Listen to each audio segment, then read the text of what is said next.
السلام علیکم۔ رمضان کے ان ٹوٹکوں کو نظر انداز مت کریں۔ غذائی ماہرین کے مطابق سحری کے وقت لسی اور چائے کا استعمال نہیں کرنا چاہیے، جبکہ سادے پانی کا استعمال کریں۔ مشروبات سے پیاس نہ لگنے کا کوئی تعلق نہیں۔ لسی چاہے میٹھی ہو یا نمکین، دونوں صورتوں میں ڈی ہائیڈریشن اور بدہضمی کا سبب بنتی ہے۔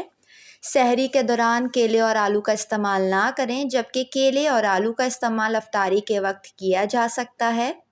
افطاری میں کھجور ضرور کھائیں۔ کھجور فوری توانائی بڑھانے والی غذا ہے اور سنت نبوی بھی ہے، اور ساتھ ہی رمضان میں توانائی سے بھرپور پھلوں کا استعمال بیحد مفید ہے۔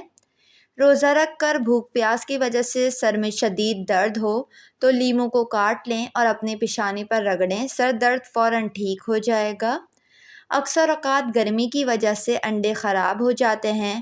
انڈے صحیح ہیں یا نہیں تو تسلی کے لیے انڈے کو نمک ملے ٹھنڈے پانی میں ڈال دیں۔ اگر وہ تیرنے لگ جائے تو سمجھ لیں انڈا خراب ہے، اور اگر وہ پانی کی تہہ میں نیچے جا کر بیٹھ جائے تو سمجھ لیں انڈا ٹھیک ہے۔ روزے کی حالت میں پانی کا استعمال نہیں کیا جا سکتا، اور شدید گرمی ہونے کی وجہ سے دن بھر پیاس بھی بہت زیادہ لگتی ہے۔ ان اقدامات کرنے سے پیاس پر آپ قابو پا سکتے ہیں۔ کچھ ایسی غذائیں جن کا استعمال آپ چھوڑ دیں تو دن بھر آپ کو پیاس نہیں لگے گی، کیونکہ یہ غذائیں آپ کے جسم میں پانی کی سطح کو کم کرتی ہے، مثلاً نمکین اشیاء، چاول، بازاری جوسز، کولڈ ڈرنک وغیرہ۔ دن بھر پیاس کی شدت زیادہ محسوس کرنے کی وجہ ان چیزوں کا بہت زیادہ استعمال ہے۔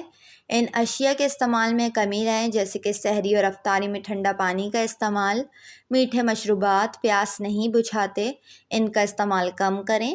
روزے کی حالت میں اگر نیند نہ آئے تب بھی دوپہر کے وقت قیلولہ کی نیت سے تھوڑی دیر ضرور لیٹیں، اس سے تھکاوٹ نہیں ہوگی اور سحری میں جاگنا بھی آسان ہو جائے گا۔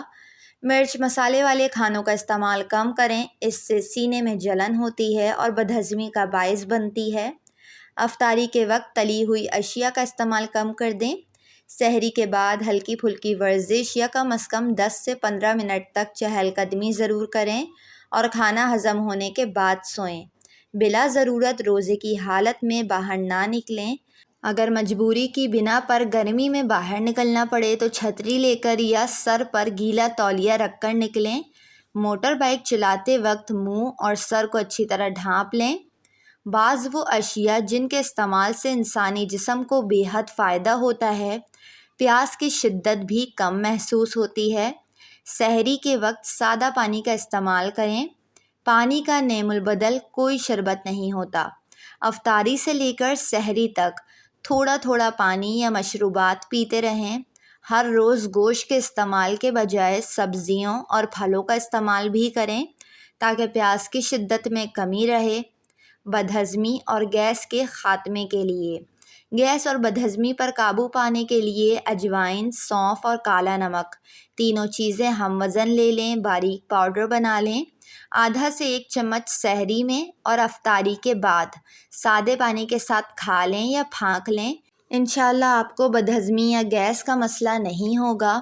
سحری میں دہی کا استعمال لازمی کریں، اس سے دن بھر پیاس نہیں لگتی، کیونکہ دہی میں موجود پروٹین، وٹامن B1 اور زنک دن بھر آپ کو بے انتہا توانائی اور چستی فراہم کرتا ہے اور ڈی ہائیڈریشن نہیں ہوتی۔ ویڈیو کو لائک اور چینل کو ضرور سبسکرائب کر لیں۔